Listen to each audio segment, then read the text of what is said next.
Bien, bien, bien. Il n'est jamais trop tard pour se faire briefer. 2 secondes avant la conclusion, c'est top aussi. Donc, je suis là pour vous donner ma note du bonheur de ces 2 jours passés ensemble autour de la révolution au travail, Revolution at Work. Ben, clairement, d'abord, c'était un bonheur pour tous ces échanges, tous ces partages qu'on a eus ensemble. Ce que je retiens, et pour l'avoir beaucoup entendu, au point que parfois ça fasse crisser les dents de certains, c'est qu'il est urgent de remettre l'humain au centre de toutes nos intentions, que ce soit les salariés, que ce soit les utilisateurs, que ce soit les clients, les patients, qu'importe. C'est en tout cas de créer finalement un contexte qui nous permettra d'être bien. On parle beaucoup de bonheur au travail. Sincèrement, le bonheur pour le bonheur, c'est à peu près, comme on l'a encore entendu ici, un pays de bisounours, des licornes à paillettes qui passent par là. En gros, ça sert à rien si on parle que de bonheur. N'importe quelle organisation, quelle qu'elle soit, petite, grande, nationale, internationale, cotée en bourse ou pas, son objectif c'est d'être performant et elle a bien raison. C'est pour ça qu'on existe et quand on est dans le milieu notamment privé ou public, si on n'est pas performant, on n'arrivera pas à payer les salaires à la fin du mois et ça ne rendra personne heureux.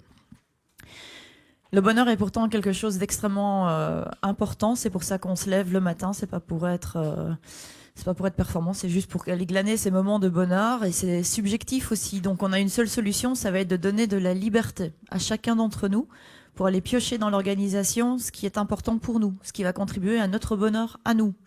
Liberté de temps, liberté de lieu, c'est ce qu'on appelle les nouveaux mondes du travail, on en a parlé pendant 2 jours. Liberté de rôle aussi, certes on est payé pour faire quelque chose, mais il y a tellement de projets transversaux que si on n'est pas volontaire pour bosser sur un projet, à nouveau ça n'avance pas.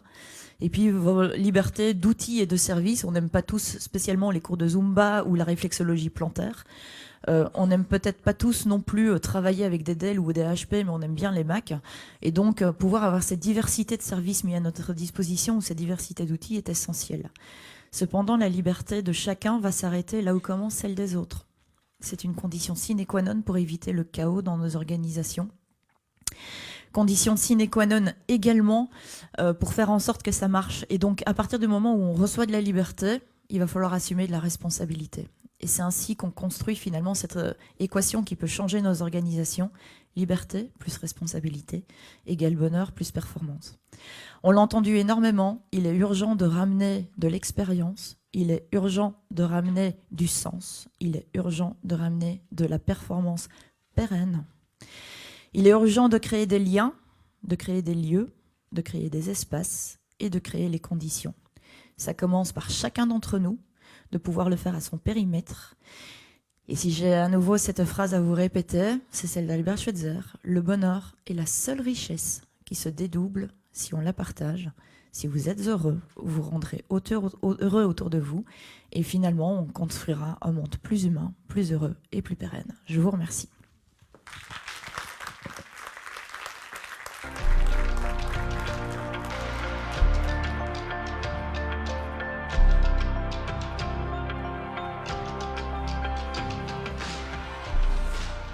Bonjour à tous, donc je suis Frédéric Bedin, le président du directoire d'Hopscotch et co-inventeur de cet événement avec Marie-Célie Guillaume. Je vous remercie à tous d'être là, beaucoup plus nombreux que l'année dernière, encore plus contributeurs en intelligence et en confrontation des intelligences. Et l'intelligence, c'est pareil que le bonheur. Quand on la partage, on en crée beaucoup, beaucoup, beaucoup. Et ça, c'est plutôt agréable parce que finalement, la création d'intelligence crée aussi du bonheur. Donc voilà, ça a un peu un effet des multiplicateurs qui est assez sympa. Et tout ça, pour être créé, ça a besoin de lieux intéressants. Et donc, c'est le débat dans ce moment. Et alors, pour savoir si nous autres, tout à l'heure, quelqu'un a dit qu'on était tous plus près de 50 ans que de 20, ben, c'est pas vrai. Pour tout le monde en tout cas, puisqu'on a demandé à 27 étudiants de participer à nos débats, de nous écouter, de nous observer un petit peu comme des animaux de laboratoire. Et c'est une juste chose parce que on a tendance, nous, dans les entreprises, à observer les jeunes millennials, Gen Y, etc., comme des animaux de laboratoire.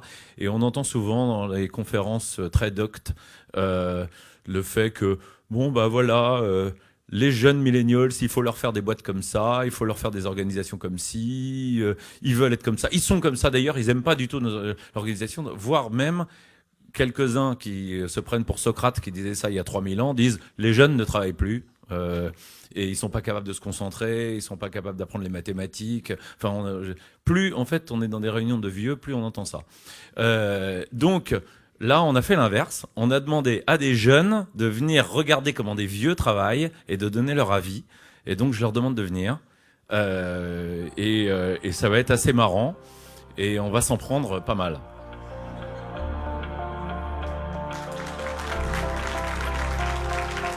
Donc déjà, vous observez, le jeune vient au bureau avec son fauteuil.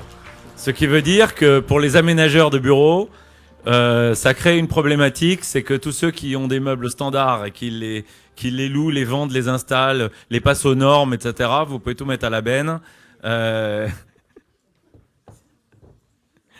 va falloir inventer autre chose. Est-ce que quelqu'un m'en a apporté un ou je suis condamné à rester debout? Non, ouais. Ah, il y en a un pour moi, c'est super.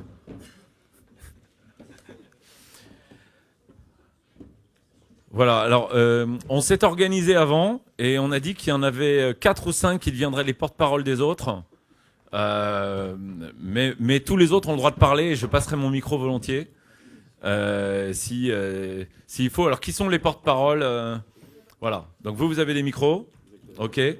Donc moi je suis le porte-parole des vieux, de eux. Vous êtes les porte-parole des jeunes. Voilà, première question. Donc c'est vrai... on vous traite de millennials, on vous observe comme tel, quelquefois comme des souris dans des laboratoires, et on décrète que vous ne travaillez pas comme nous. Quand vous nous avez vu bosser, c'est quoi votre première réaction? Du coup, c'est moi qui commence. Non, ouais, enfin, on vous a observé pendant ces 2 jours. On a assisté à pas mal de conférences. On a discuté aussi avec certaines personnes. Et on s'est senti un peu, comme vous le disiez, un peu comme des animaux de laboratoire quand vous parliez de la génération Y, des millennials. Et on ne se sentait pas toujours concerné par la définition que vous pouviez donner. On ne se sentait pas toujours concerné par ce que vous disiez. Du coup, on a fait un peu des recherches sur Internet. On allait voir ce que disaient des sociologues, des anthropologues, ce qu'ils disaient sur le sujet, sur notre génération. Et ça nous a un peu rassurés parce qu'il y a autant de définitions de la génération Y ou des millennials qu'il y a d'auteurs, en fait. Donc la génération, cette définition-là, elle n'est pas très claire.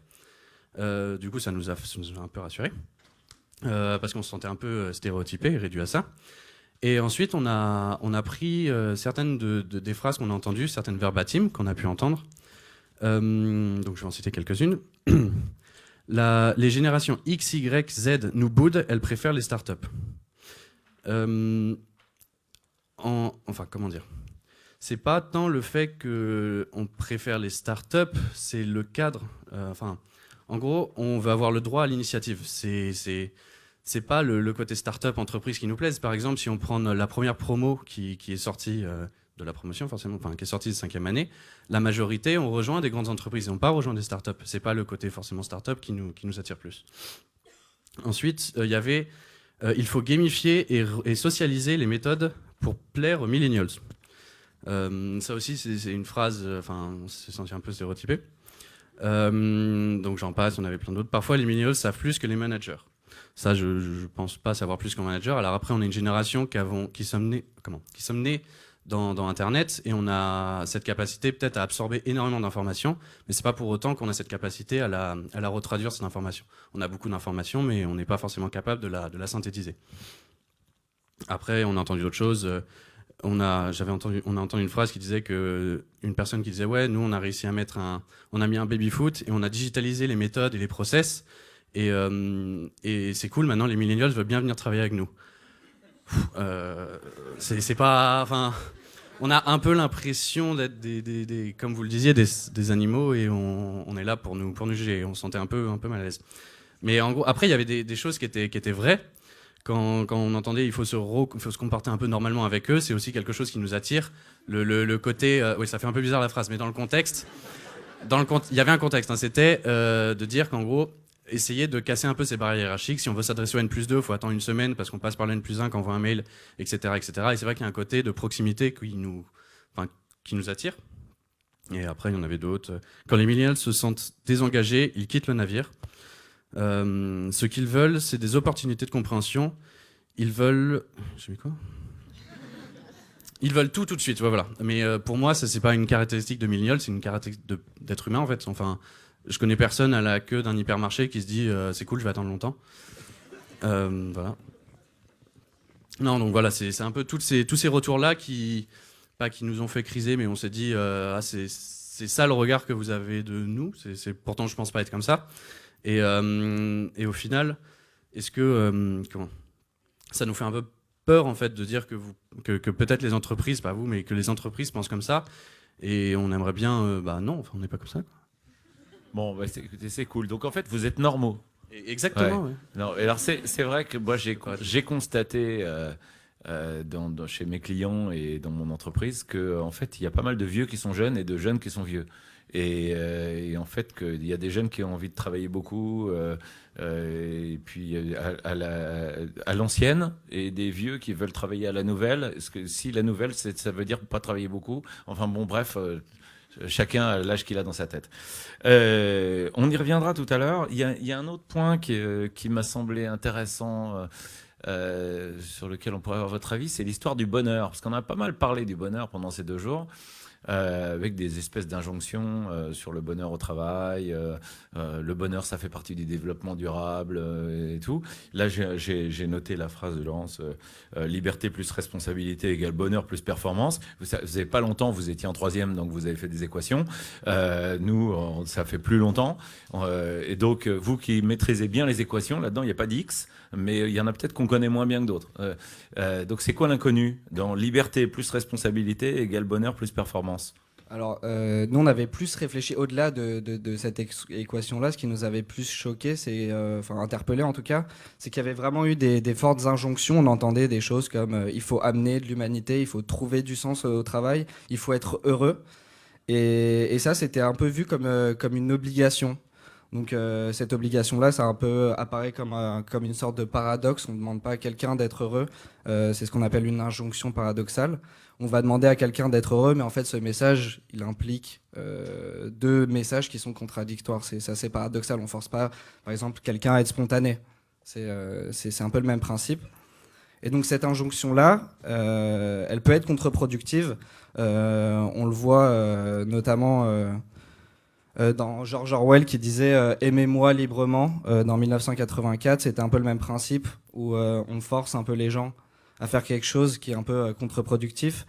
Et donc face à ça, on a regardé un peu des études psychologiques et on s'est rendu compte que face à l'autorité, l'individu va accepter en façade cette injonction-là, mais va à l'intérieur pas forcément l'accepter, et donc va créer un peu des tensions et ressentir un mal-être. Donc face à ça, on va avoir l'effet inverse justement de l'injonction de base d'être heureux. On va ressentir du malheur parce que on peut pas forcer une personne à être heureuse. Du coup, on a réfléchi au-delà de demander à ce que les gens soient heureux, comment on fait en entreprise pour que les gens soient heureux. Et on s'est dit que l'entreprise était composée d'humains. Et ces humains, ils sont faits avec aussi leurs qualités, mais aussi leurs défauts, leurs moments de faiblesse. Et je pense qu'accepter l'humain, c'est accepter aussi ses moments de faiblesse. Donc nous, notre point de vue, c'était de dire qu'on aimerait bien travailler dans une entreprise qui accepte nos différences, qui accepte nos défauts, et que chaque entreprise chaque collaborateur d'une entreprise trouve son chemin dans la diversité. Alors ça rejoint quelque chose qui était dans le débat précédent sur une remarque que le problème des lieux de coworking, comme par exemple WeWork, c'est qu'il n'y a pas assez d'animation. Et ça a été dit bien, en fait, l'animation, c'est pas à WeWork de le faire. Pour le coup, l'entrepreneuriat, c'est être capable de faire l'animation entre des équipes diverses. C'est le rôle de l'entrepreneur de créer ça. Et du coup, est-ce que vous vous sentiriez capable, vous, de devenir entrepreneur et de faire l'animation entre des gens aussi divers? Oui, totalement. C'est pas une question prévue. Non, bien sûr. C'est juste que je vois pas tellement le lien sur cette question justement de l'injonction et du risque. Alors, je resitue. Le problème, c'est qu'on dit qu'il faut être heureux au travail et que effectivement, chacun est différent. Et il y a des gens qui ont envie de travailler d'une manière, d'autres d'une autre manière, etc. etc. Bon. Et donc, il faut regarder la diversité des gens qu'on a avec soi. Sous-entendu, c'est le rôle du manager de gérer cette diversité pour en faire quelque chose. Il est reproché quelquefois aux entreprises de vouloir soit faire rentrer tout le monde dans un moule, soit de pas assez animer. Et là, moi, ce que j'apporte au débat, c'est de dire que moi, en tant qu'entrepreneur et observateur des entrepreneurs et un peu animateur de communauté d'entrepreneurs, le rôle d'un entrepreneur, c'est justement de devenir un peu l'animateur de colo. Celui qui prend des gens qui n'ont rien à voir, qui sont montés dans le bus un jour parce que leurs parents les y ont mis, et de faire qu'ils passent un mois ensemble incroyable. Et qui crée une communauté. Et ça, c'est être entrepreneur. Entrepreneur, c'est pas seulement mettre du capital dans une boîte pour et lever des fonds. Hein. Entrepreneur, c'est faire que demain existe quelque chose qui n'existait pas hier. Ça peut être un groupe de rock, ça peut être une communauté religieuse, ça peut être n'importe quoi. Et là, je vous renvoie le truc, à vous les jeunes. Est-ce que vous seriez capable de prendre le lead, et peut-être dans les 27, hein, et de dire j'ai envie? Oui, bien sûr, mais après, encore une fois, est-ce que nous, on a beaucoup de projets dans cette école, et il y a à aucun moment, quand on nous fait les groupes, parce que les groupes sont parfois forcés, on se dit qu'on a besoin d'un animateur. Un animateur qui va venir nous coacher, nous aider. On a nos intervenants qui sont là parfois pour nous recadrer quand on commence un peu à partir, mais on a une très bonne entente entre nous. On n'a pas besoin d'avoir un animateur qui soit là pour essayer de nous animer et qu'il y ait de l'interaction. L'interaction, elle se fait par elle-même, elle se fait naturellement. Donc les entreprises vont se créer par autogestion? Non, c'est pas ce que j'ai dit. C'est. Non, mais pourquoi pas? Mais je ne sais pas. Je pense pas que ça soit non plus la chose. Mais encore une fois, c'est mettre de l'interaction, c'est pas quelque chose qui doit être forcé. C'est quelque chose qui vient naturellement. Et on n'a pas la réponse à ça. Ben c'est la réponse, c'est ça, c'est toute la difficulté de créer des entreprises, de créer de créer des nouvelles organisations. Ouais. Et voilà. Et alors donc ça rejoint un des sujets sur lesquels on a travaillé, et vous avez travaillé avec votre prof, c'est l'observation des collaborateurs qu'il y a dans l'entreprise et de leur diversité et comment on les analyse. Alors là, vous avez dit, je sais que vous avez dit, bon, on parle beaucoup des collaborateurs, mais finalement, ils sont où? Bon. Et comment on les observe? Comment on leur demande leur avis? Bon, alors déjà, ils ont des représentants. Vous avez vu, monsieur de la CFDT. Voilà. Bon, il est représentant officiel. Je suis pas sûr que tout le monde soit d'accord. On pourrait avoir un débat avec ce qu'il a dit, par exemple. Mais au-delà de ça, vous avez un avis là-dessus sur le fait que vous avez l'impression que les collaborateurs ne sont pas ici. Donc c'est moi qui vais prendre la parole cette fois. Oui, donc voilà, vous parlez beaucoup de révolution du travail, de diversité et autres. Et en fait, ce qui nous surprend aujourd'hui, c'est que pendant ces 2 jours, en fait, c'est ça, ils sont où les collaborateurs? On les a pas vus. Ils sont où les artistes, les artisans, les travailleurs individuels, les syndicalistes et autres. Et en fait, c'est ça, en fait, on est surpris et on se demande est-ce que c'est vraiment la représentation du travail et on pense pas. Et donc on a pris en fait, prenez un peu ce contre-pied et dites-vous si vous avez vos collaborateurs ici sur scène, est-ce qu'ils seraient capables de vous dire votre bien-être au travail, ça va être telle chose. Est-ce qu'ils vous connaissent? Est-ce qu'ils sachent vos actes et vos pensées? Et c'est un peu du coup notre méthodologie. Où nous, en fait, nos premiers réflexes, ça va être d'aller observer, d'aller interviewer le monde, les individus, les gens en dehors. Et on a été interviewer vos collaborateurs, des personnes, des salariés qui travaillent autres que vous, donc. Et on va essayer de les comprendre, se débarrasser des paradigmes qu'on a, des a priori que l'on se fait. Et on va utiliser notre esprit critique. Et donc c'est notre capacité donc, à interroger le monde extérieur. Les différents verbatims qui sont sortis, c'est par exemple le coworking m'a tué, ou le coworking est censé m'aider à travailler, au contraire il me déconcentre avec les autres projets qui sont à côté, les bruits, etc. Et là on peut se poser la question, c'est est-ce que c'est la seule forme qui existe? Est-ce qu'on n'est pas en train justement d'ici de parler d'une minorité? Est-ce qu'on n'est pas en train de créer une nouvelle forme, une nouvelle norme, excusez-moi, une norme qu'aujourd'hui qu'on pense qui n'est pas la bonne, et du coup aujourd'hui on est en train de réfléchir sur d'autres questions, mais est-ce qu'on n'est pas encore de recréer une nouvelle norme qui va devoir être brisée dans quelques années? On a une autre verbatim qui est c'est comme dans Koh-Lanta, il n'en restera plus qu'un. Donc là on est en train de constater des personnes qui souffrent en entreprise et qui ne sont pas encore prêts de se débarrasser de cet esprit de compétition. On a encore quelqu'un qui nous a dit la question n'est pas de comment être heureux au travail, mais comment ne pas être malheureux au travail. Et donc ça, c'est une vraie question, parce qu'après aussi, l'outil est une évolution naturelle au travail, mais ce n'est pas ce qui va faire mon bien-être.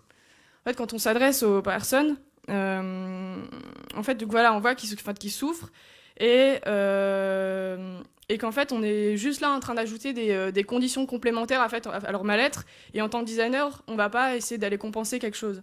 On va du coup aller vers l'autre, comprendre son fonctionnement et aller résoudre ça. On ne va pas ajouter des briques par-dessus d'autres.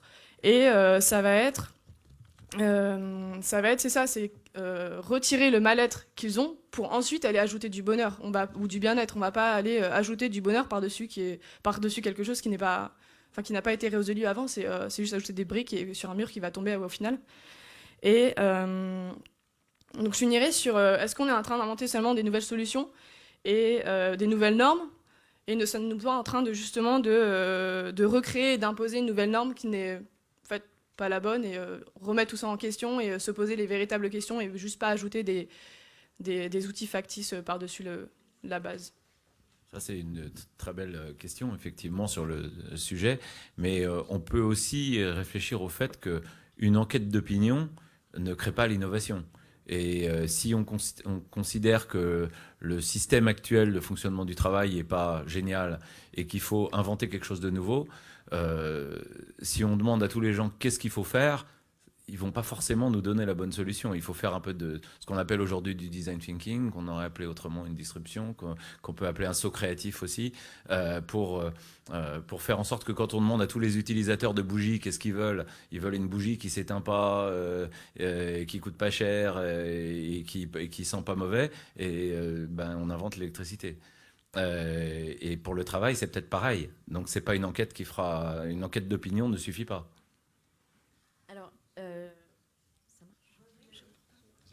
Si ça marche, ok. En fait, l'enquête d'opinion ne vise pas à trouver la solution, mais à comprendre quelles sont les insatisfactions chez les gens. Donc, on ne cherche pas à ce que les gens nous disent « Ah oui, moi, j'aimerais bien que ce soit comme ça ». On cherche à ce qu'ils nous disent « Moi, il y a ça qui me dérange, il y a ça qui me dérange ».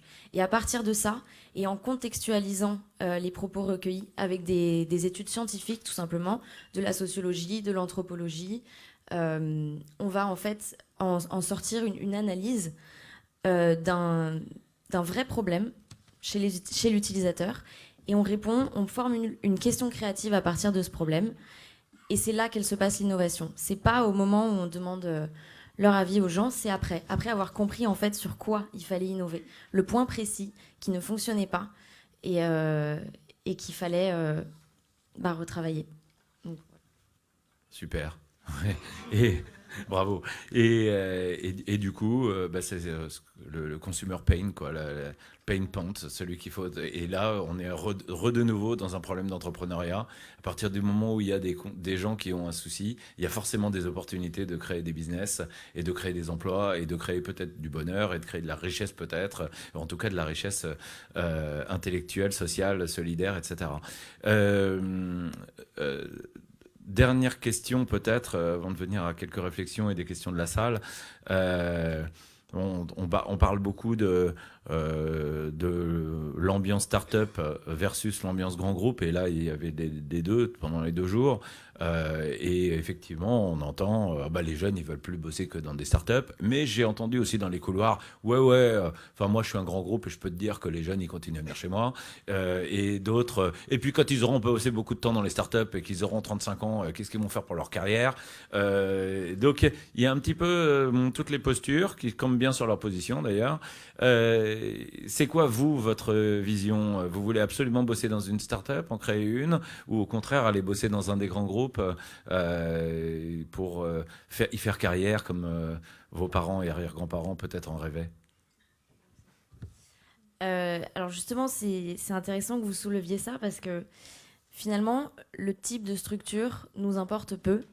Et comme l'a dit Thomas tout à l'heure, la première promotion sortante de notre école ne s'est pas dirigée majoritairement vers la start-up. Pourquoi? Parce qu'en fait, on ne cherche pas à avoir... La start-up, l'image de la start-up qu'on se fait, c'est un endroit sympa, avec des salles créatives, des tables de ping-pong, etc. Et en fait, non, c'est pas ce qu'on cherche dans le travail.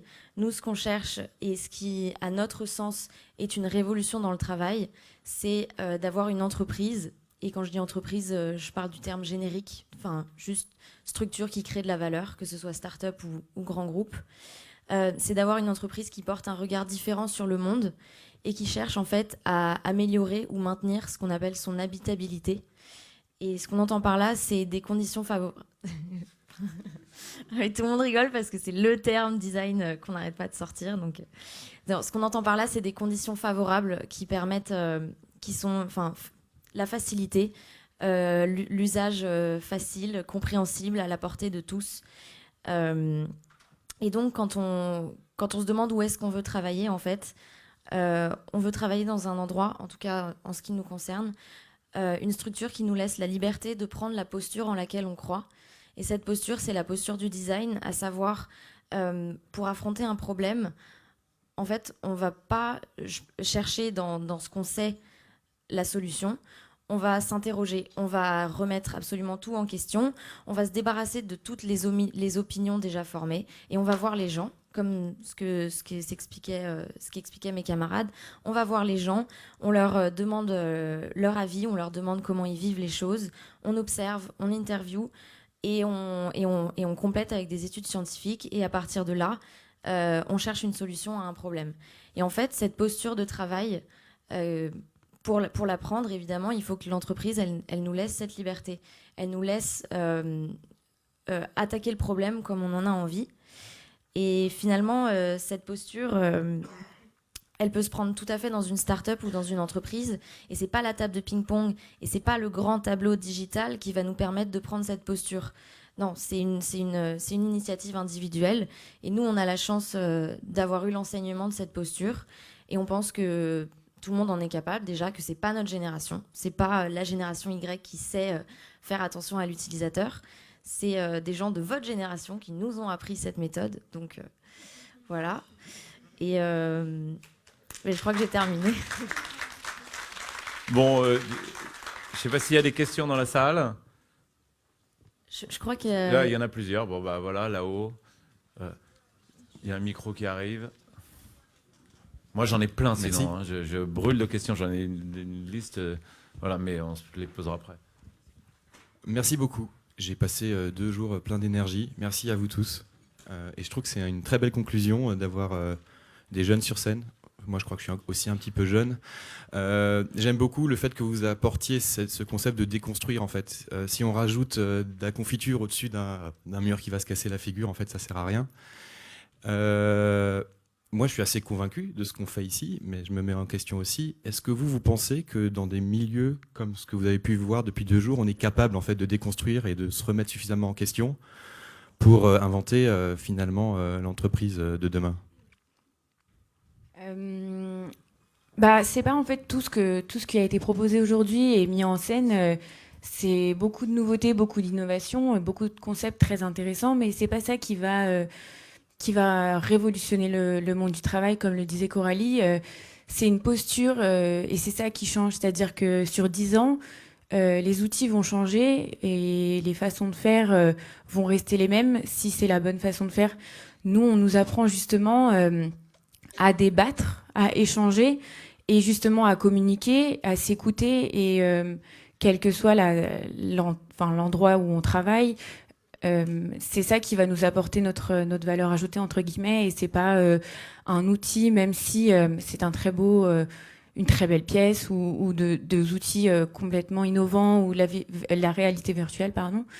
C'est pas ça qui va nous apporter justement cette révolution et qui va nous apprendre à travailler ensuite. Je sais pas si ça va répondre à votre question.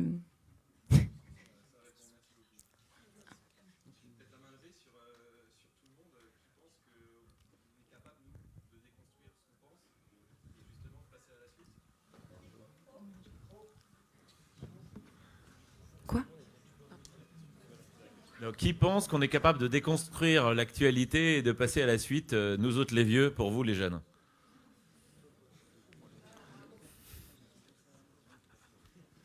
Oui, la salle peut voter, la salle vote aussi évidemment. Mais eux, ils sont plus optimistes j'ai plus d'optimisme à ma gauche qu'à ma droite.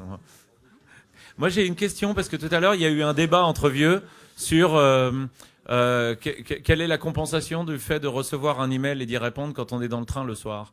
Ça vous tarabuste ça ou pas? Pardon, recevoir un email? Recevoir un email et y répondre quand on est dans le train le soir. Oui. Et c'est un souci pour vous ou c'est même pas une question ou j'en sais rien? Et est-ce qu'il doit y avoir des compensations? Je pense que c'est totalement dans notre usage à tous aujourd'hui. Je pense qu'on se pose pas vraiment la question de est-ce que en dehors des heures de travail on doit continuer à travailler. On est notamment dans une école où on doit rester connecté la plupart du temps, mais c'est pas forcément quelque chose qui est aliénant ou qui va être vraiment une douleur. C'est vraiment une question de savoir rythmer nous-mêmes où est-ce qu'on met notre curseur entre le travail et le temps libre. Je pense que l'entreprise doit aujourd'hui être agile là-dessus, parce que nous, on arrive très bien à le faire dans notre école sans se poser la question. Quand vous êtes en cours, vous regardez Facebook. Allez.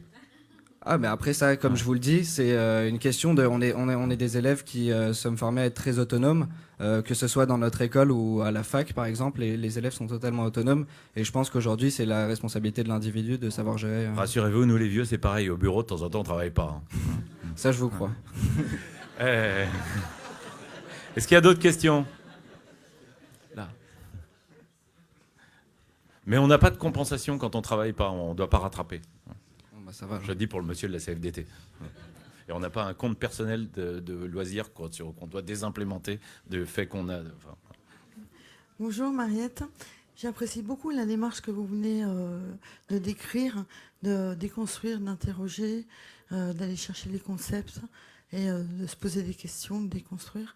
Ma question, en fait, c'est vous n'avez pas présenté par rapport à votre école à quel domaine ça s'appliquait. Est-ce que c'est à tous les domaines de la vie?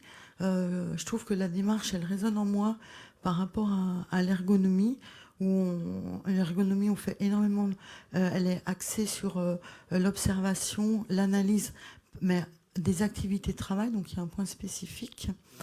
Et je voulais savoir quel était le rapport avec le nom de l'école qui est Web. Qui fait la promo de l'école? Merci. Alors, si j'ai bien compris votre question, nous, on est aussi formés à travailler un petit peu dans tous les domaines, même si ça touche le digital. On fait du marketing, des technologies numériques, du design, du management, de l'entrepreneuriat, tout ça. Donc, toutes ces matières-là, elles vont se retrouver un petit peu dans tout le monde du travail. C'est-à-dire que c'est pas parce qu'on travaille dans un magasin qu'il n'y a pas de design, et c'est pas parce que on travaille sur un bateau qu'il n'y a pas de management ou des choses comme ça. Donc après, si on a cette façon de penser là et cette façon de faire qu'on décrit, elle peut s'appliquer dans chaque niveau, dans chaque domaine. Il faut savoir l'appliquer, il faut savoir justement la transmettre à d'autres personnes, et il faut aussi qu'elle s'adapte à chaque environnement aussi. Bien sûr, c'est pas du copier-coller qu'on cherche à faire, mais voilà, ça dépend pas, c'est pas simplement adaptable au digital. Nous, on observe tout et n'importe quoi. On observe tout et n'importe quoi, non, mais on observe des gens dans la rue, comme des gens dans le magasin, comme des gens à l'école, comme des gens à l'événement, comme des gens qui mangent un sandwich, et on apprend quand même beaucoup de choses comme ça. Donc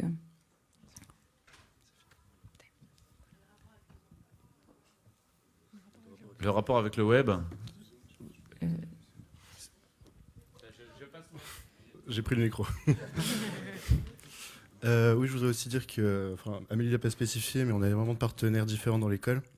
Il faut savoir qu'on a fait beaucoup de projets, que ce soit pour l'édition, pour l'hôtellerie, même pour la santé. L'année dernière, il faut savoir que j'ai fait un projet data et santé avec Orion, par exemple.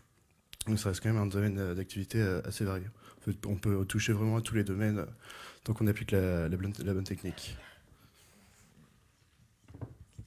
Et je voulais rajouter sur ce que Mathieu a dit et sur ce qu'on dit par rapport au lien avec la web school, c'est qu'en fait le numérique et le digital, c'est un outil en fait qu'on va apporter à ce changement et c'est tout. Finalement, le numérique, c'est plus tellement un sujet, il y en a partout. Voilà. Et ça reste un sujet quand même. encore une question et il y en a deux. Bon, allez, deux très rapides et puis on conclura. Voilà. Donc voilà les deux demoiselles.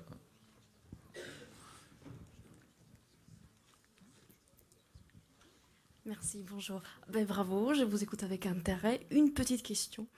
Êtes-vous heureuse et heureux le matin quand vous ouvrez les yeux?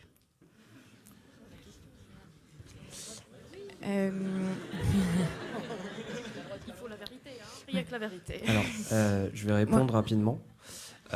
Aussi, parce qu'il y a deux questions. On vous observe, nous aussi, les vieux. Oui, d'accord.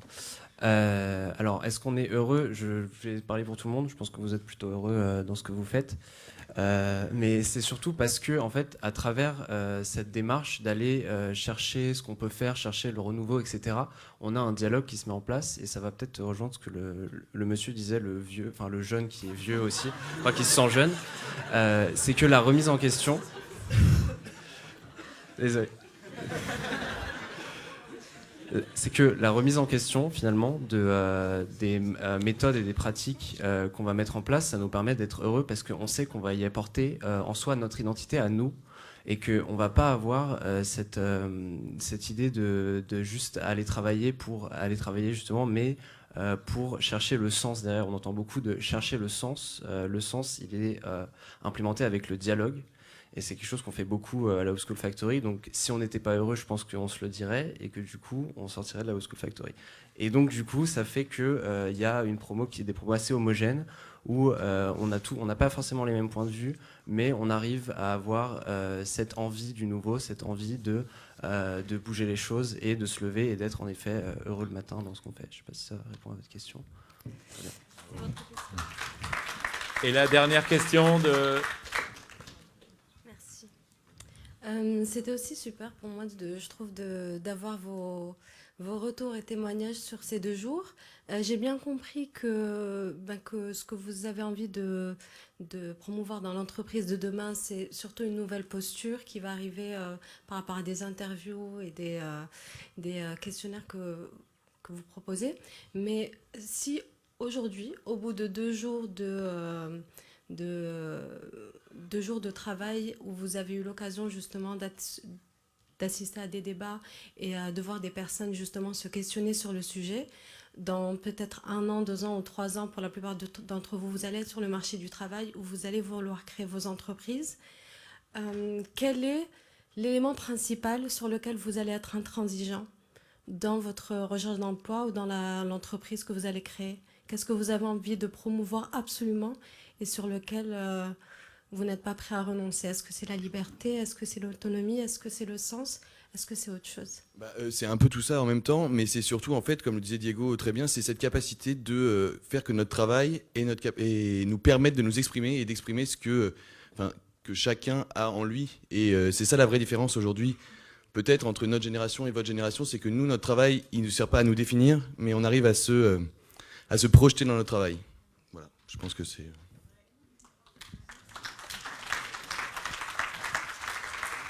Bon, écoute, je crois que c'est le moment d'arrêter. Toutes les bonnes choses ont une fin. Moi, je voudrais vous dire que si vous commencez à travailler que dans 3 ans, c'est dommage. Si vous commencez avant, je pense qu'il y a plein de gens qui veulent vos CV. En tout cas, si vous les envoyez chez Hopscotch, c'est bien. C'est facile à trouver, hein, fbedin@hopscotch.fr. Je transmettrai aux bonnes personnes. Et voilà, ça c'est fait. je voudrais juste relater pour vous, et c'est peut-être une dernière question, vous votez à main levée, mais il y a un grand spécialiste des startups, de l'entrepreneuriat, de l'innovation, qui disait l'autre jour, dans une conférence où il y avait beaucoup d'élus spécialisés dans l'aménagement du territoire, pas de quartier d'affaires, mais de villes, etc., il parlait des incubateurs, il disait tous on va créer des incubateurs pour créer des entreprises, et il leur a dit surtout créez pas d'incubateurs, faites des bars et des crèches. Est-ce que vous êtes d'accord avec ça? Oui, je pense que globalement, oui. Bon. Surtout les bars. Surtout les bars pour après avoir besoin des crèches. D'accord. Eh ben, à tout à l'heure. Comment? Ouais. Non. Vous avez le droit de nous écouter encore un peu. On a vous écouté. Merci.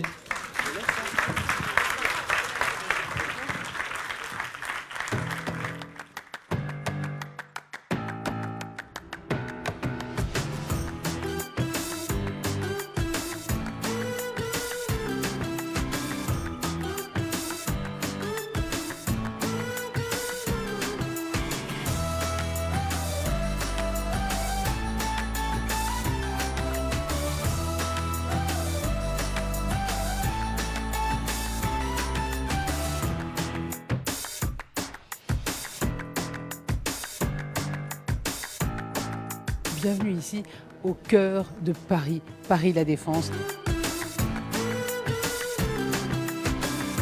C'est vraiment le bien-être au travail.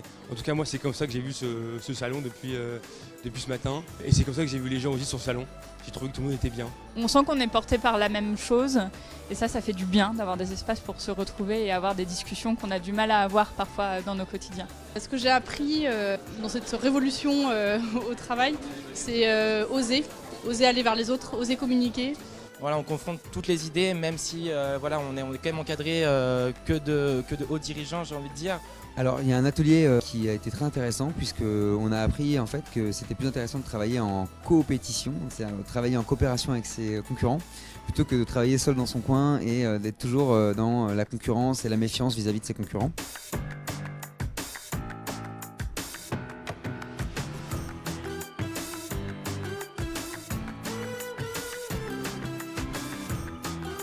Je sors là de l'atelier 1 heure pour sortir de sa zone de confort, donc c'était là, les exercices de yoga. Ce projet a été monté à Revolution at Work édition 1. En fait, les fondateurs ont eu l'idée par rapport à la première édition, donc c'était très important pour nous d'être présents cette année.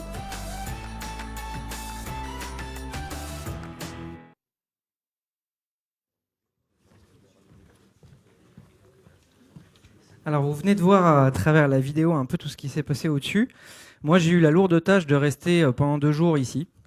Donc c'est un petit peu fatigant, j'ai les pupilles dilatées, mais avant de reprendre un peu de respiration sur cette belle esplanade de la Défense, je vais essayer de vous faire un peu une synthèse des différents échanges qu'on a eus, des quelques réponses qu'on a pu avoir à nos questions qu'on a posées ou que j'ai posées. Voilà, et vous donner un peu mon ressenti autour de ça. J'inviterai après d'autres personnes qui ont eu le privilège, comme moi, d'assister quasiment à tout, de réagir et de nous dire un peu comment ils ont perçu cette deuxième session de Revolution at Work. Bon, déjà, il y a un truc qui me frappe, c'est que quand on a commencé, dès le premier jour, on a posé le cadre en disant « bim, l'homme au centre ». Bon. Est-ce que c'est vraiment révolutionnaire de dire ça? Est-ce que finalement, c'est pas un sujet qu'on traite depuis pas mal d'années maintenant? Et je me dis, si on est encore aujourd'hui à se poser cette question, c'est que la réponse, elle est révolutionnaire. Qu'on est peut-être en train de la trouver. En tout cas, on essaye de la construire. Mais ce qui est sûr, c'est que c'est encore une problématique d'aujourd'hui, même si la problématique en elle-même n'est pas révolutionnaire. Ça doit bien faire 5 ou 10 ans qu'on est en train de parler de ça et on n'est toujours pas prêt. Mais aujourd'hui, on a encore apporté d'autres éléments de réponse. Un certain nombre d'acteurs sont passés, ont témoigné, ont exprimé leur point de vue, leur expérience, voire leur expertise autour de ces sujets-là, et on a pu échanger. L'un des points autour de ce sujet de l'homme au centre, c'est finalement de ramener à la notion de plaisir, de désir ou de bonheur du travail, de bonheur de travailler, et de ramener le plaisir de travailler dans les entreprises. je vais pas faire tout un couplet sur les millennials parce qu'on vient d'en parler. Je trouve ça juste super chouette qu'enfin, sur Revolution at Work, on sorte de toutes ces conneries qui sont écrites sur LinkedIn en disant que c'est des problématiques des millennials. Tout le monde a envie et a le désir de prendre du plaisir au travail. C'est juste que ça s'exprime pas forcément de la même façon, et les réactions par rapport à ce non-plaisir au travail sont pas les mêmes. Peut-être que les plus jeunes ont une capacité à se casser d'une boîte plus facilement que les plus vieux. Mais la réaction, au final, le besoin de prendre du plaisir, c'est le même partout, tout le temps. Donc cette problématique-là, elle est vraie dans toutes les structures, pas que les structures qui emploient des jeunes, pas que les structures dans les services, etc., etc. Cette logique de plaisir, elle est essentielle. Et finalement, c'est quoi la logique de plaisir? On a entendu plein de fois la logique de sens, de quête, de but, de cause, etc. C'est des termes qui sont sortis. Je les avais tous notés dans mon petit calepin. Je ne vais pas dire que j'ai la réponse, mais en tout cas, à mon sens et au regard des échanges, la logique de plaisir, et la logique de plaisir de travailler, c'est la logique d'avoir de l'impact, de reconnaître que je contribue à quelque chose dans un collectif ou individuellement, mais là je parle de l'entreprise, je parle de l'organisation, je parle d'un collectif, que ce soit une seule structure ou plusieurs, mais je contribue individuellement et je m'inscris dans un collectif qui lui-même va créer davantage de valeur. Et je ressens que moi, individu, et moi, dans le collectif, j'ai un impact. Et ça, le constat qu'on fait, c'est qu'il y a plein de gens qui ne ressentent pas ça. Jusqu'à aujourd'hui, alors je ne vais pas aller sur les logiques de, j'ai encore lu hier, je suis surdiplômé, cadre sup, etc. et je parfais un CAP pour... voilà. La question n'est pas j'aime la pâtisserie, donc je vais faire de la boulangerie. La question est peut-être que là, enfin, je vais pouvoir mesurer l'impact de mes actions et je vais voir que je contribue à quelque chose. Qui plus est, j'imagine, et pour être dans une société de service, je sais que quand on s'inscrit dans une structure où on n'a pas une matière palpable à la fin, c'est très dur de voir qu'on a de l'impact. Et donc, c'est une problématique qui est encore plus généralisée aujourd'hui et qu'on retrouve dans plein d'entreprises. Donc, l'entreprise doit être la source d'accomplissement. L'entreprise doit me permettre d'avoir de l'impact et doit permettre à un collectif de créer de la valeur. C'est quand même dingue parce qu'on se dit aujourd'hui, on a parlé hier d'inversion, on dit finalement aujourd'hui, l'entreprise doit presque faire la démonstration qu'elle est capable à un individu de faire épanouir en fait l'individu. On doit, moi, entreprise, dire je vous assure, vous allez prendre du plaisir à travailler avec moi. Alors qu'il y a encore quelques années, c'était l'individu qui suppliait d'être pris dans une entreprise. En fait, aujourd'hui, et on en a beaucoup discuté hier après-midi pour ceux qui étaient là, l'entreprise, elle doit adresser ses collaborateurs comme elle adresse des clients. Et on a parlé de la logique de valeur, de la valeur de la marque. Avant, la marque, c'était pour les clients. La marque, les valeurs, c'était du marketing, et avec toute la noblesse du marketing pour pouvoir vendre. Aujourd'hui, on utilise la valeur et la marque, non pas pour pouvoir fidéliser, mais pour pouvoir inspirer, pour pouvoir donner envie à des collaborateurs de s'inscrire dans un projet collectif et de créer ensemble de la valeur.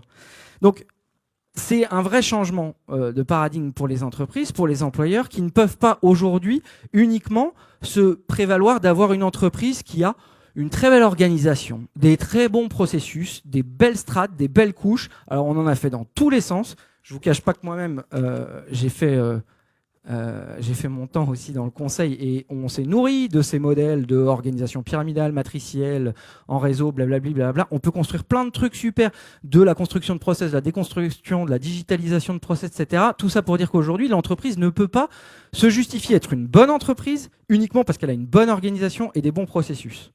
Il doit y avoir autre chose. Il doit y avoir une âme, il doit y avoir un cœur, il doit y avoir une cause. Et là, alors moi, je suis peut-être trop jeune et sûrement pas assez cultivé pour savoir, mais finalement, peut-être qu'on est en train de revenir à l'essence même de ce que doit être une entreprise. Moi, ce qui me tue, alors j'ai eu très rapidement la discussion hier avec quelques intervenants, mais c'est qu'aujourd'hui, on est en train de détourer, de pointer du doigt les quelques personnes dans une entreprise qui entreprennent. On parle d'intrapreneurs dans une entreprise. Le processus d'entreprendre dans une entreprise n'a plus de sens. Si vous allez dans le Larousse, entreprise, c'est l'acte d'entreprendre aussi, en plus d'être une structure. C'est quand même dingue. Donc, aujourd'hui, on re-questionne complètement la valeur et la raison d'être d'une entreprise en se disant ça ne peut pas être juste une surcouche d'organisation et de processus qui fonctionne bien et qui crache du pognon, mais ça doit revenir vers quelle valeur j'ai, qu'est-ce que je véhicule pour mes clients, pour mes collaborateurs et quel impact j'ai sur le marché et comment chacun de mes collaborateurs va avoir de l'impact là-dedans. Et voilà, c'est sûrement ça, revenir à l'origine de l'entreprise. Alors, Ce que j'aime bien aussi sur Revolution at Work, c'est après avoir tapé sur le présupposé que les millennials foutent rien et que c'est à cause d'eux si on se pose la question de la révolution du travail, le deuxième truc, c'est qu'on aurait pu se dire très facilement, et hier on a discuté aussi, de se dire, finalement, si on doit revoir l'organisation et les process et libérer le salarié, autant se faire une bonne petite entreprise libérée, et ça devrait bien marcher. Après tout, c'est des choses qui existent. Moi, de ce que j'entends hier, alors je ne vais pas balancer des grands concepts, mais j'ai l'impression qu'on est plus en train de parler d'entreprise libérante que d'entreprise libérée. On a parlé hier d'entreprise capacitante. Cette logique de créer les capacités pour libérer tout le potentiel qu'a un individu ou un collectif et maximiser à travers ça sa capacité à avoir de l'impact et à créer de la valeur. Alors, l'entreprise capacitante, forcément, l'un des premiers éléments, l'un des premiers leviers pour créer l'entreprise capacitante, c'est d'installer les capacités. Alors, c'est très, très original ce que je viens de dire. Installer les capacités, on en a longuement parlé hier et encore aujourd'hui, c'est déjà un cadre, un bâtiment.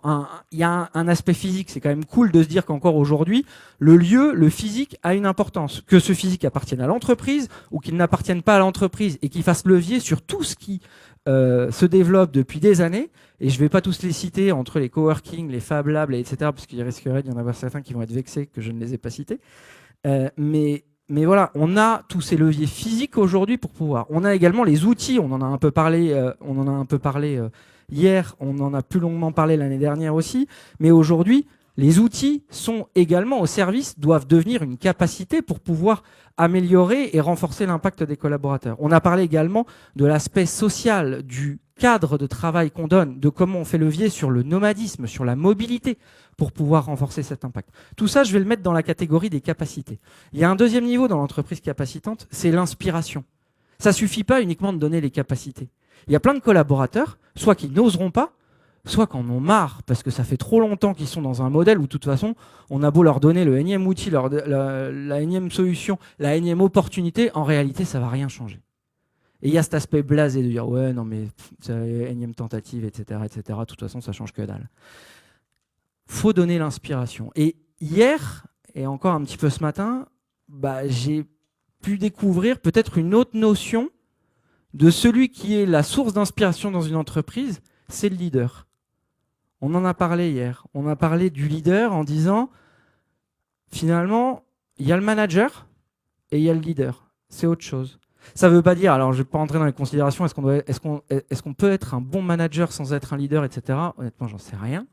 Déjà, la notion de leader est quelque chose de compliqué à détourer. Maintenant, ce que je retiens, moi, de ces 2 jours, c'est que le leadership, on le voit comme la source d'inspiration, quel que soit le niveau de l'organisation, capable d'embarquer des personnes vers « vas-y, viens, on va être capable d'avoir de l'impact ensemble. » Et on va saisir de tout ce qu'on nous met à disposition, et sinon on va aller le demander pour être capable d'avoir plus d'impact, et pas juste rester dans un modèle processé tel qu'on nous l'a établi, le leadership. Et aujourd'hui, la révolution du travail, elle passe forcément par ces leaders, quel que soit leur niveau dans l'organisation. Excusez-moi, je sais pas, mais j'ai quand même 2-3 petites notes. J'essaye. Alors, une fois qu'on a dit tout ça, je ne sais pas si on a révolutionné les concepts de la façon de travailler. On a certes bien avancé. Maintenant, je me dis, on n'est pas... il doit y avoir d'autres personnes qui ont déjà pensé à ça. C'est déjà des concepts qu'on connaît ou qu'on a éprouvés dans certaines situations. Alors pourquoi finalement aujourd'hui, pourquoi encore aujourd'hui, on fait ce constat que certes, et on l'a vu hier matin lors du premier témoignage, l'année 2017 a été l'occasion d'un pas supplémentaire vers la révolution du travail, mais pour autant, on n'y est pas encore. Il nous reste encore beaucoup de choses à faire. Et encore, certains ont témoigné avec frustration, voire avec peine, voire, je cite, avec colère, le fait qu'il y ait des initiatives qui soient lancées et qui tout d'un coup s'arrêtent. Pourquoi ? Parce que au-delà de l'homme au centre et de la nécessité de replacer l'entreprise comme un employeur et avec un modèle d'engagement qui va inciter les employés, j'aime pas cette notion employé, je suis employé, vous imaginez, je suis utilisé par une entreprise. Bon, bref, mais je suis salarié. Enfin, en tout cas, c'est collaborateurs de s'impliquer dans un impact et une collaboration plus globale. J'ai perdu le fil. Attendez, ça va me revenir. Excusez-moi. Je vais reprendre mon petit mot. J'ai juste des petits mots, mais de temps en temps. Ouais, voilà. C'est qu'il il y a aussi un rattachement et un enjeu au business. Je veux dire, révolutionner le travail, c'est aussi parce que ça peut nous aider à créer davantage de business ou à avoir un business plus florissant. Ou juste de pouvoir continuer à exercer notre business. Et je ne veux pas rentrer dans le concept du monde qui se digitalise, l'ubérisation, machin et tout. Chacun en fait son interprétation qu'il veut. Mais ça doit être une condition. Pourquoi ? Parce que sinon, vous pourrez toujours vous adresser aux dirigeants. Et il y a des très bons dirigeants et il y a juste des dirigeants qui sont peut-être de temps en temps un poil plus cartésiens et peut-être un peu plus froids, de se dire ok, mais c'est pas forcément la priorité. Et quand je dois arbitrer sur des investissements ou autres, je vais peut-être plus les mettre sur mon business que sur la transformation de l'expérience au travail si je ne vois pas directement aujourd'hui l'impact que ça peut avoir. Et juste, même si je suis là pour faire une synthèse de ces 2 jours, j'ai un vœu, j'en profite, je l'adresse, pour que, au-delà du fait que j'espère être réinvité sur l'année 2018, j'espère surtout que l'année 2018 sera également l'occasion d'aborder cette question-là, de se dire que la révolution du travail, c'est quoi l'impact business ? Et qu'on ait des boîtes qui soient capables de dire « moi, si j'avais pas fait ça, je serais mort » ou « si j'avais pas fait ça, je ne serais pas leader sur mon marché ». Et ça, c'est important. Parce qu'on l'a dit hier, la logique juste de dire révolutionner le travail pour la rétention des salariés, c'est moche. Alors, pardon, on dit talent. C'est mieux. La rétention, et on l'a dit, c'est pas moi qui l'ai dit, c'est moche comme mot. Mais je suis tout à fait d'accord. Et donc voilà, si on n'a pas cet objectif-là, c'est qu'on a un objectif business. Et l'impact qu'on aura sur la transformation des organisations et la rapidité de transformation des organisations, il sera peut-être plus fort si on adresse aussi ce discours-là, ce biais-là. Donc voilà, je vais m'arrêter là. Juste un dernier point par rapport à ça, parce que je suis quand même malheureusement très bavard. C'est si donc je vais aller prendre mon souffle sur l'esplanade de la Défense, et puis j'espère que dès demain, je vais pouvoir aller voir un certain nombre je n'ai pas en toute modestie de patron de dirigeants du CAC 40, évidemment, puisque c'est mon quotidien, j'échange avec eux, je petit-déj avec eux. Non mais, vous pouvez vous marrer, c'était un début de blague. Encore, merci de cette solidarité. Non mais, on ressort de Revolution at Work, au-delà d'avoir bien réseauté, d'avoir bien appris, d'avoir découvert, d'avoir échangé, j'espère que chacun d'entre nous, on aura aussi une capacité à pouvoir discuter de ces sujets-là avec encore un peu plus d'arguments, encore un peu plus de conviction pour être capable, à notre niveau, de propager ce qu'on a à propager. Et je me dis, si demain, on doit en discuter aussi à des personnes qui n'ont pas forcément la conviction que c'est un enjeu en tant qu'employeur de transformer ça, peut-être qu'on peut aussi leur adresser, parce que c'est ce que je retiens des différents échanges qu'on a eus entre hier et aujourd'hui, le fait que la révolution du travail, c'est pas la transformation digitale d'une boîte. Par contre, la révolution du travail, c'est la meilleure manière de tirer le plus grand profit et tirer toutes les opportunités que nous offre le travail à l'ère du digital. Ce qui est un peu différent. Et derrière ça, on a parlé notamment d'une logique d'hyper-réactivité hier. Et ça a fait un grand débat d'ailleurs. Parce que le titre, c'était « Stratégie hyper-réactive ». Est-ce qu'une entreprise, aujourd'hui, elle se définit, sa stratégie doit être hyper-réactive ? Moi, j'étais d'accord avec certains d'entre eux, même si je ne suis pas là pour donner mon avis, mais je le donne quand même. Je ne pense pas que la stratégie d'une entreprise doit être hyper réactive. Je pense juste que le lien entre la stratégie et les opérations, lui, doit être hyper réactif. Et qu'à certains moments, on doit être capable de corriger ou d'ajuster notre stratégie au regard de ce qu'on voit du marché. Et si on ne met pas en place des modèles d'organisation et des modèles de fonctionnement et des modèles de travail différents, on n'aura pas cette capacité à être réactif, quelle que soit la personne qui établit la stratégie. Je ne vais pas dire que c'est l'apanage des dirigeants, des collaborateurs, blablabla, ça dépend des intentions, des modèles, des secteurs, etc., etc. Mais il y a donc cette logique-là, cette logique d'hyper-réactivité, de lien avec la stratégie. Cette logique aussi d'être capable de travailler ensemble. On parle beaucoup de transversalité, de collaboration, etc. Ok, on va créer, on va peut-être décloisonner, on va peut-être ouvrir, on va peut-être fluidifier. Mais la logique aussi de la révolution du travail, c'est pas juste de décloisonner des mecs qui sont à la R&D, qui sont sur un processus industriel pendant 4 ans. Je cite une personne avec qui j'ai échangé là-dessus qui me disait le processus de R&D chez Michelin, quand on travaille sur des pneumatiques, il y en a pour 4 ans pour tester la robustesse du truc, qu'on le veuille ou non. Il y a un moment, il faut que ce soit éprouvé pendant 4 ans. Donc vous pouvez être réactif, il y a un moment, vous passez sur 4 ans de process de R&D. Pour autant, ceux qui sont sur les ventes, ceux qui sont au contact du marché, ceux qui sont au contact des partenaires, etc., eux, ils ont peut-être des cycles de réflexion, de décision beaucoup plus courts. C'est comment on arrive à faire converger ça. Et comment on arrive dans une même entreprise où dans un écosystème d'acteurs, à faire converger des points de vue qui, intrinsèquement, ne peuvent pas converger parce qu'ils n'ont pas les mêmes prérogatives, ils n'ont pas les mêmes enjeux, ils n'ont pas le même prisme d'analyse. Et c'est ça qu'on va chercher. Et même si, probablement que l'enjeu de la transformation physique des espaces de travail est un point, les modalités de fonctionnement et d'animation de ces modes de travail est également essentiel pour permettre cette transversalité et ces collaborations entre des mondes qui sont quand même radicalement différents. Le dernier point par rapport à ce sujet, l'argumentaire aussi autour de l'organisation du travail, c'est bien évidemment que ça permet aujourd'hui de rendre possible des processus d'innovation et de création qui sont clairement démultipliés à l'ère du digital. Et que, je vais revenir sur un mot qui a dû être cité à peu près 450 fois pendant ces 2 jours, qui est le mot écosystème. L'avantage, c'est qu'on peut tout dire. Moi, j'ai entendu plein d'interprétations différentes du mot écosystème. Je vais juste vous donner la mienne. Écosystème, c'est juste un groupe d'acteurs. Un groupe d'acteurs que je vais rassembler à un moment pour une idée, pour un concept, pour mon métier, pour etc. Et je vais rassembler ce collectif-là pour servir la cause que j'aurais établie, qui peut être un business, qui peut être tout ce que vous voulez. Mais donc, comment demain, j'arrive à créer dans mon organisation la bonne manière de travailler en écosystème, et quand je parle d'écosystème, je parle en interne comme en externe, et c'est pas juste en établissant un incubateur que je vais être capable de bosser en écosystème, mais comment la révolution du travail me permet réellement de travailler en écosystème pour saisir toutes ces opportunités de création de valeur que j'ai aujourd'hui. Voilà, je vais m'arrêter là, j'ai été hyper long.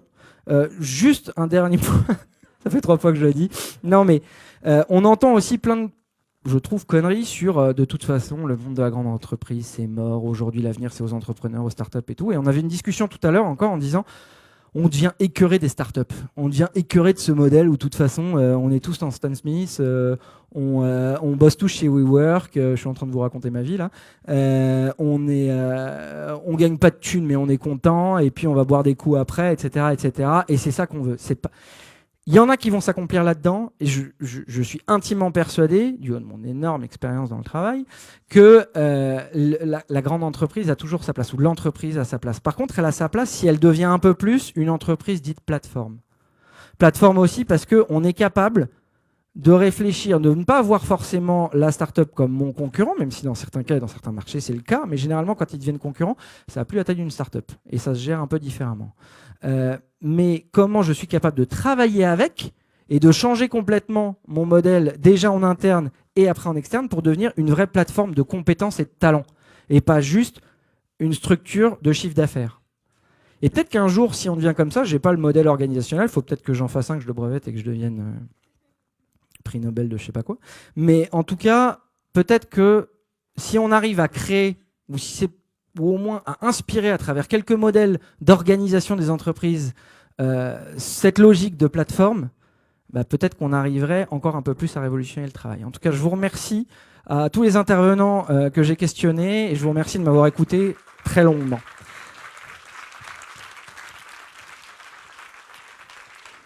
Alors, pour continuer de... Ouais.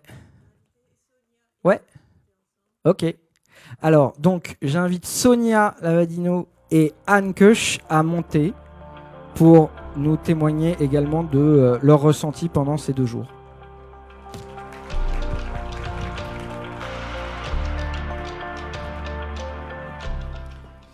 Merci. J'étais ici, pour ceux d'entre vous qui étaient aussi ici l'année dernière. Il y a donc, très exactement, ou presque, 300 et quelques jours, ici. Je me mets donc exactement ici. Voilà. 300 jours sur les 30 000 jours d'une vie.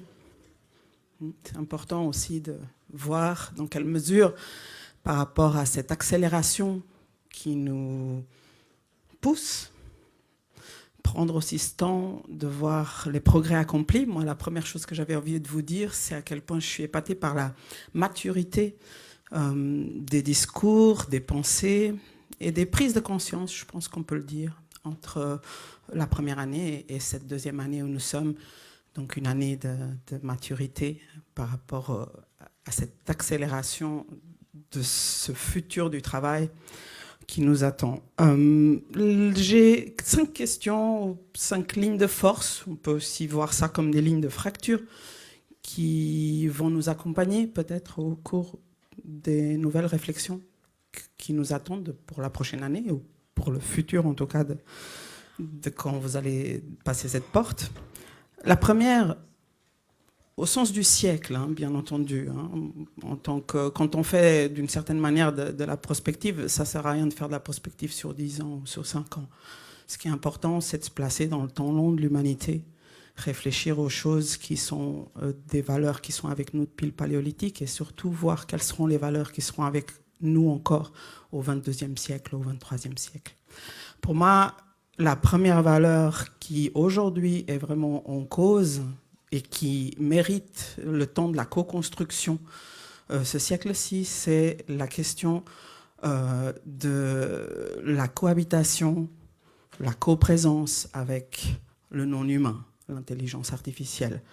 Et cette question-là nous repositionne beaucoup, bien entendu, sur, du coup, qu'est-ce que c'est être humain et qu'est-ce que c'est être vivant. Et c'est pas pour rien qu'aujourd'hui, on voit beaucoup de dossiers dans les revues spécialisées, dans les émissions spécialisées sur l'animalité, les animaux, la conscience des animaux, qu'est-ce que c'est la conscience. Des mots qui étaient un peu disparus du vocabulaire et qui reviennent, parce que c'est ce qui nous différencie de l'intelligence artificielle. Et je voulais vous soumettre cette idée qu'il y a une grande différence encore, et les tenants même de l'intelligence artificielle ou les courants transhumanistes marquent bien le pas et expliquent bien à quel point cette grande étape attendue, qui est la conscience de soi, n'est pas encore pour demain dans l'intelligence artificielle, bien que toutes les autres intelligences, elles, soient déjà là. Donc ça nous positionne vraiment en termes réflexifs sur qui nous sommes, qu'est-ce qui nous fait humains. Le deuxième point, c'est la question de dans quel environnement, du coup, ce vivant que nous sommes peut se déployer. Et on voit bien là un renouveau fort à la nature, à la biophilie. Je reviens là du sommet mondial du design à Montréal. Nous avons évoqué longtemps cette question de la biophilie. On le voit même ici à Cœur des France, encore timidement, j'aurais tendance à dire. Mais ce sera la grande question, je pense, de la transformation des espaces de travail notamment. Comment réintégrer ces lieux de nature, et j'étais particulièrement emballée par la présentation par exemple d'Eki hier, qui nous a dit ramener le soleil, ramener le paysage dans les espaces artificialisés. Bien entendu, l'humain est artifice. Partout où nous sommes dans des espaces artificialisés. La question est comment ces espaces artificialisés nous emballent, nous ramènent, nous envoient dans la nature, au sens aussi que c'est dans la nature que nos cerveaux s'épanouissent le mieux. Et je n'ai pas besoin de vous raconter toutes les recherches que nous sommes aujourd'hui en train de mener en neurosciences qui font que nous avons enfin compris que pour s'épanouir, nos cerveaux, et je n'ai pas non plus besoin de vous dire que nos cerveaux sont le charbon et le pétrole d'aujourd'hui, ce sont nos cerveaux, c'est ça la matière première. Je ne souligne pas cet aspect, mais il est clair du coup que pour cultiver cette matière première, pour d'une certaine manière lui donner l'amplitude qu'elle mérite dans ce XXIe siècle, la question de la nature au centre, elle est clé.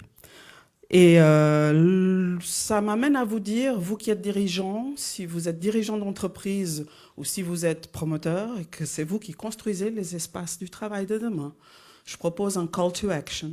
Soyez certains que dès demain, vous prenez la décision qu'au moins 50% de votre espace de travail devient un espace de nature dans lequel c'est possible de se reposer et c'est possible de se rencontrer.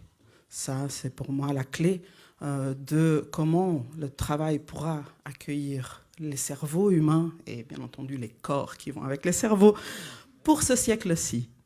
Je dis bien pour ce siècle-ci, il n'est pas sûr que nous aurons encore des corps au XXIe siècle, mais pour l'instant, nous avons des corps. Donc je vous encourage à partir avec cette idée et à accueillir bien nos corps. Et puis le troisième point, c'est la question de comment faire face à cette accélération. Nous avons ces friches tertiaires qui nous guettent très fortement. Juste au passage, l'impact des friches tertiaires sera démultiplié par rapport à l'impact des friches du secondaire. Nous avions très peu d'usines, finalement, à l'époque. Et nous avons eu comparativement peu de friches. Nous avons aujourd'hui beaucoup de bureaux. Et un futur sans bureau pose beaucoup de questions sur qu'est-ce qu'on va faire de tous ces mètres carrés dans les villes, qui sont partout. Et donc, ça pose des vraies questions. Il y a 2 attitudes de mon point de vue par rapport à ça. La première attitude serait de dire, comme on a fait pour les friches industrielles, on attend que ça se tasse bien, on attend que ça fasse bien faillite, que ce soit bien obsolète, et on met encore une petite couche de 50 ans là-dessus, et on attend que tout pourrisse. Et par la suite, on fait tabula rasa, et on donne de nouvelles valeurs à ces espaces, à ces mètres carrés. L'autre attitude serait une attitude plutôt qui serait d'imiter le vivant.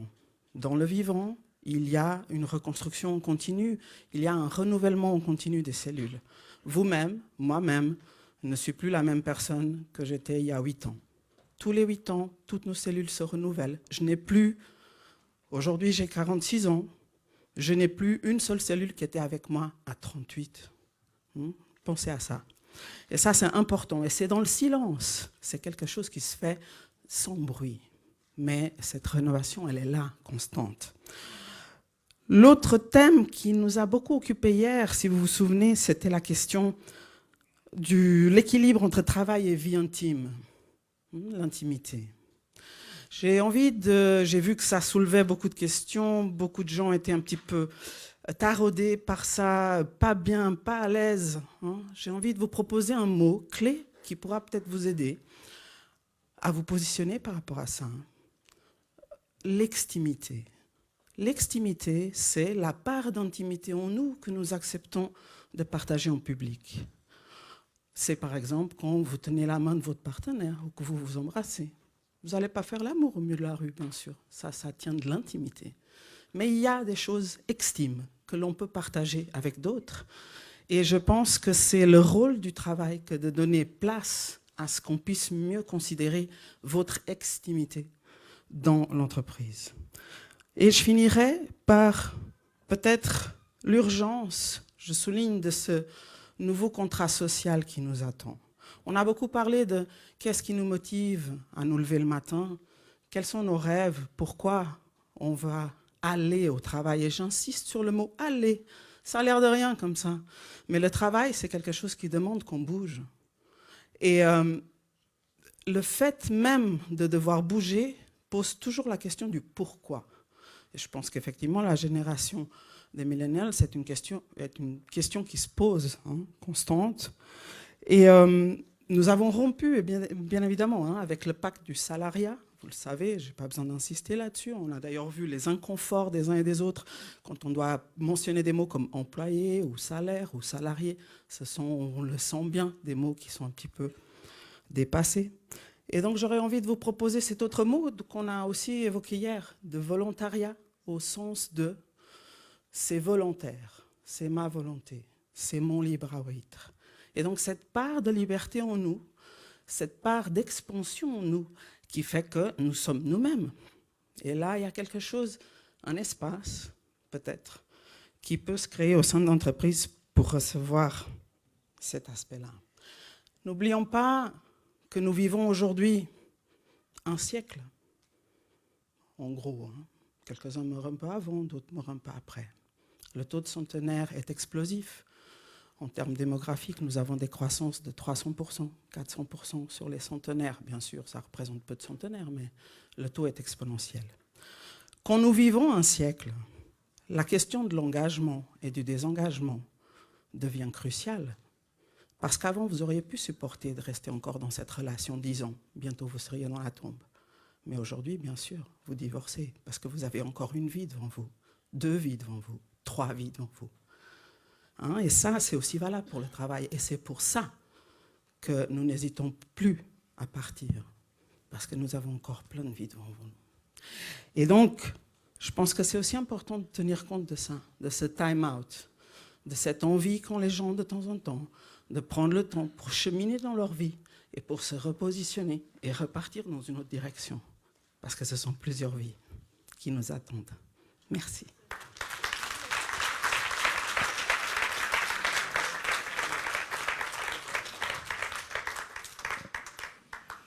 Merci Sonia. C'est un peu dur de reprendre la parole derrière toi, mais j'avais juste une petite chose à vous dire, en tout cas à échanger avec vous. Ça tombe bien, nous étions ensemble ce matin avec Sonia quand nous l'avons entendu. C'est un monsieur qui s'appelle Pierre Giorgini, qui est le patron de l'Université catholique de Lille. Il nous a juste dit « nous rentrons dans l'inconnaissable ». Et cette expression « nous rentrons dans l'inconnaissable », moi, ça m'a percuté parce que j'ai pensé à Revolution at Work.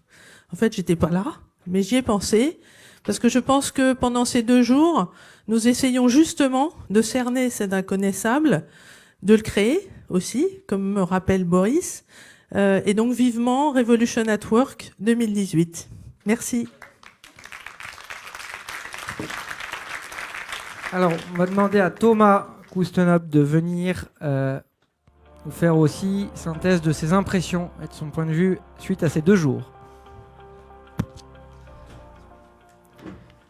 Bien, merci. Merci, c'est absolument passionnant, inspirant. Donc, je représente le collectif Happy Tech. Happy Tech est une association qui regroupe des startups dans le domaine du bien-être au travail, voilà, qui est une association assez jeune. Et j'étais parti sur un pitch, je vais faire totalement autre chose. Je vais faire un peu d'extimité. J'ai la chance de travailler chez Microsoft, d'être dans l'IT depuis plus de 15 ans. Donc, je vois la vélocité, je vois l'impact des outils. J'ai eu la chance de participer à des transformations digitales de clients.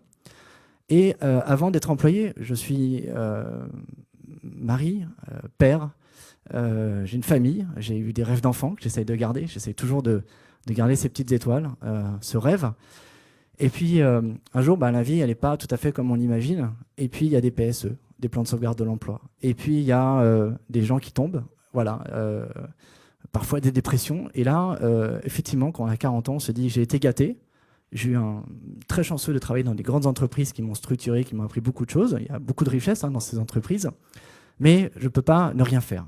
Voilà. Donc, il y a quelques mois, j'ai décidé de passer du temps avec des startups, notamment une qui s'appelle Commit, qui a pour vocation de créer du lien social dans les entreprises à très grande échelle pour permettre à des personnes d'être moins isolées dans notamment des cas qui sont compliqués à gérer. Il y aura toujours des restructurations, il y aura des évolutions. Le monde de l'entreprise va changer. Ce qui doit surtout changer, c'est la réaction qu'on a face à ces changements et la réaction des managers. Il y a une posture managériale qu'il faut absolument faire évoluer. Et surtout, à chaque individu aussi, de commencer à poser des limites, à essayer de trouver sa voie, de s'engager, potentiellement d'être dans des projets qui n'ont rien à voir avec ceux de l'entreprise. Et intellectuellement parlant, je peux vous dire depuis un an, c'est un feu d'artifice. Et toutes ces leçons, tout ce que j'apprends, toutes les rencontres, j'ai rencontré des architectes, de design d'intérieur, des développeurs, des entrepreneurs qui sont tombés 3 fois, qui ont reconstruit des sociétés, des fonds d'investissement qui commencent à investir sur des sociétés avec un indice de bien-être au travail. Il y a un écosystème absolument incroyable. Absolument incroyable. Donc moi, je veux quand même vous donner une note qui est extrêmement positive, c'est que le bien-être au travail aujourd'hui, il y a un faisceau de convergence en France. Et dans le collectif qu'on a monté donc, depuis mai, on a trouvé plein d'entrepreneurs qui sont en train de lever des millions sur le sujet du bien-être au travail parce qu'il y a des débouchés commerciaux, parce qu'il y a un marché, parce qu'il y a des attentes, et pas uniquement de grandes entreprises. L'attente, elle démarre au niveau individuel. Les gens ont envie de prendre en main leur destin. Le printemps arabe, il n'y aurait pas eu de printemps arabe sans les réseaux sociaux, on est d'accord? Il y a un effet de levier avec la technologie qui est sans commune mesure avec d'autres leviers que les entreprises et que les individus peuvent avoir. Donc, nous, on est convaincus que la France peut être le numéro 1 mondial du bien-être en travail et que l'innovation au service du bien-être, c'est pas un rêve. Il y a une opportunité majeure. On a reçu 300 demandes depuis qu'on a fait le lancement à Station F, 300 demandes d'adhésion. Aujourd'hui, on a 20 startups. On veut monter à 20 startups à fin 2018 avec 1000 projets et engagés avec 3 millions d'actifs. Pourquoi 3 millions? 3 millions, c'est le nombre d'actifs en France qui lèvent la main pour dire « je suis en situation de mal-être ». Voilà. Et au moins travailler avec chaque individu, donner la possibilité à chaque personne de télécharger une application, de dire comment elle va, quel est son niveau d'énergie, de pouvoir faire rentrer des services, trouver un coach en 2 clics grâce à un algorithme qui va pouvoir matcher la demande de l'individu avec un coach sans forcément passer par des process internes qui sont longs.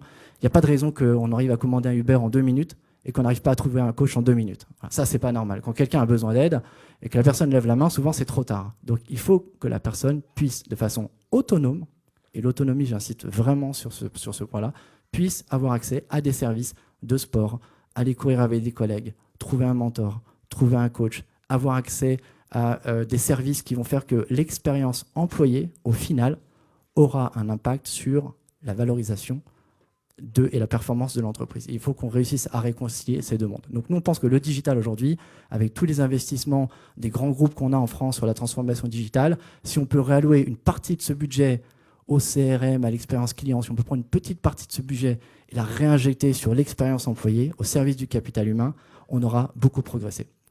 Donc voilà ce qu'on veut faire.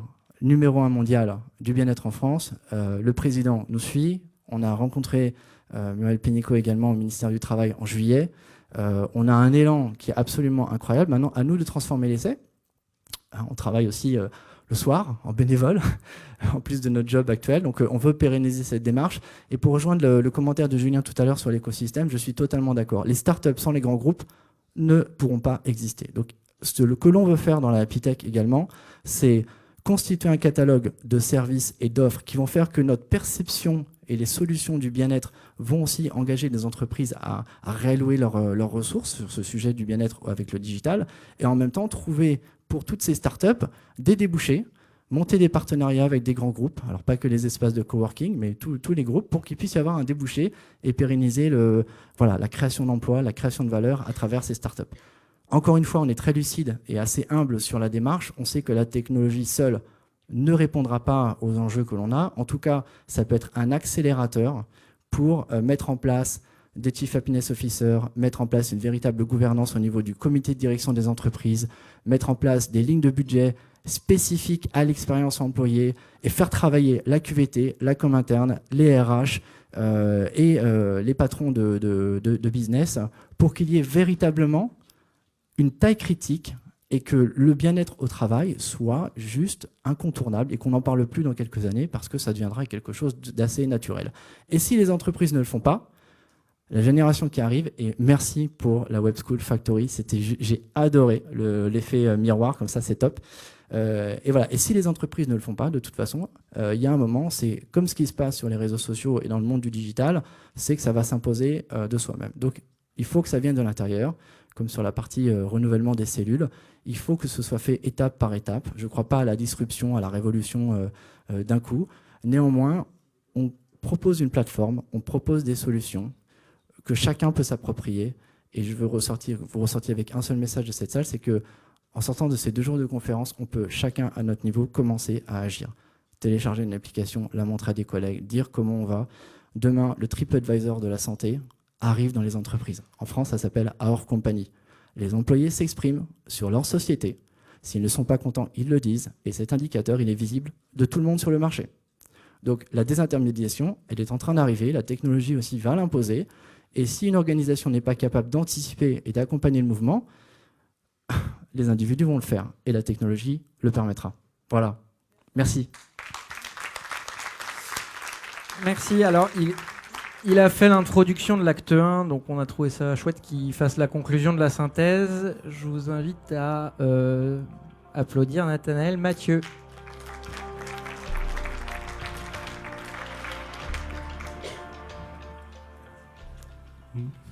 Bonjour à tous. Merci, je vais avoir le plaisir de clore cette synthèse. Simplement vous dire que merci déjà pour Revolution at Work. Merci parce que cette 2e édition a largement surpassé la première. 3000 inscrits, 3000 personnes. Alors un des seuls points avec lequel je vais peut-être ne pas être d'accord avec la Web School, c'est qu'en fait les 3000 personnes qui étaient là, avant d'être ce qu'elles sont, des explorateurs, etc., ce sont des personnes, des collaborateurs. Et donc en cela, déjà, vous tous, vous avez cette envie de changer. Peut-être que derrière, vous allez dans vos entreprises devenir ces premiers explorateurs. Et donc vous êtes une armée pour moi. L'armée qui va passer la bonne parole, qui va derrière essayer de faire bouger les choses. Et au-delà des concepts, parce qu'en effet il y a eu beaucoup de concepts, les personnes qui vont aussi accélérer le changement. Pourquoi ? Parce que l'année dernière, j'avais conclu en disant c'est fantastique cette dimension, mais attention, on peut friser parfois le greenwashing. Alors évidemment, je continue à vous le dire, parce que le sujet monte de plus en plus, on l'a vu, et je pense merci d'avoir pointé ça du doigt à la Web School, ne pas utiliser les bons mots, justement, sur le bonheur, être heureux, peut conduire à des vraies incompréhensions. Oui, le sujet de savoir si les personnes sont heureuses dans l'entreprise est quelque chose d'important. Leur demander d'être heureux n'a pas de sens. Oui, le sujet d'animer quand on a des entreprises qui sont bloquées, où la défiance et la violence sont la règle, oui, c'est important et il y a parfois besoin de mettre des personnes là-dessus pour débloquer les choses. Alors évidemment, normalement, le truc naturel, ça serait que les personnes puissent construire normalement comme c'est le cas à la Web School. Mais la réalité, c'est qu'aujourd'hui, bien souvent, cette chose qui est naturelle, elle n'arrive plus dans les entreprises et qu'on a besoin de débloquer tout ça. Alors, attention à tous les concepts qui aujourd'hui émergent, parce qu'il est nécessaire de pousser ce sujet, mais après d'utiliser des mots simples, de rien réinventer. La révolution, ça passe surtout par reprendre le dialogue social, le partage, se soucier de la qualité de vie, des termes qui ont 30 ans, 40, 50, 100 ans, mais qui aujourd'hui, finalement, ne s'expriment pas comme ils le devraient dans la majorité d'entreprises. Et donc, aujourd'hui, oui, on peut créer des solutions, oui, on a le digital qui peut nous aider à faire des tas de choses, mais n'oublions pas ces choses simples. Et cela veut dire qu'il faut aller affronter des choses qui sont pas aussi lumineuses que ce que l'on a pu dire aujourd'hui, qui sont les parts sombres des entreprises. Et donc, ça demande du temps, ça demande de l'énergie, ça demande du courage. Et c'est pour ça que je pense, même si on peut regretter que cette part sombre, toute cette difficulté dans comment on fait bouger concrètement les choses dans l'entreprise, parce qu'on n'a pas pu, le format aujourd'hui n'a pas permis sur les conférences, on ne peut pas, en 3 minutes de pitch et 3 tables rondes, arriver à décrire comment concrètement tous ces mécanismes se passent dans l'entreprise. Mais le fait est qu'il y a beaucoup de personnes que j'ai rencontrées qui font ça toute l'année, qui demain vont aller scoltiner la violence, la difficulté, parce qu'elles ont cette envie, cet enthousiasme et ce courage de faire changer les choses. Et donc avoir ce temps-là, et c'est pour ça que je remercie, où on se voit tous, et aussi on partage cette énergie et cette envie, ce qu'on a fait, ce qu'on a raté, ben c'est important pour le lendemain continuer ce combat, parce que c'est un combat, de faire bouger le monde du travail. Donc je voulais insister là-dessus. Ne pas s'auto-flageller. Il y a eu beaucoup d'idées de puissance dans ces 2 jours. Il y a aussi beaucoup de choses plus concrètes qu'on va vivre, chacun à notre façon, demain pour aller faire bouger nos boîtes, la mienne en premier. Et donc, évidemment, on doit continuer. Un des derniers points, c'est Alexandre de Talentsoft, hier, a parlé de bon sens. Il dit, on dépense potentiellement des millions pour faire des choses qui sont juste du bon sens. Et ben ouais, c'est ça la réalité aujourd'hui. Aujourd'hui, il y a beaucoup de structures qui ne fonctionnent pas par le bon sens. Et donc, ça peut paraître évident, mais il faut aller repluguer tout ça. Et toutes les armes sont bonnes. Le concept, les startups, les méditations, tout ce que vous voulez, il faut arriver à repluguer et à repartir sur ces bases-là. Donc derrière, ce que j'aimerais en tout cas vous partager, c'est que ce Revolution at Work, c'est que le début. Évidemment, il y a des grands temps, ces conférences, mais ça va se passer toute l'année, à tout niveau, dans le cadre de conférences, mais surtout dans le cadre de ce que vous allez faire. Et gardez en tête que le sujet, c'est le temps pour tout ça.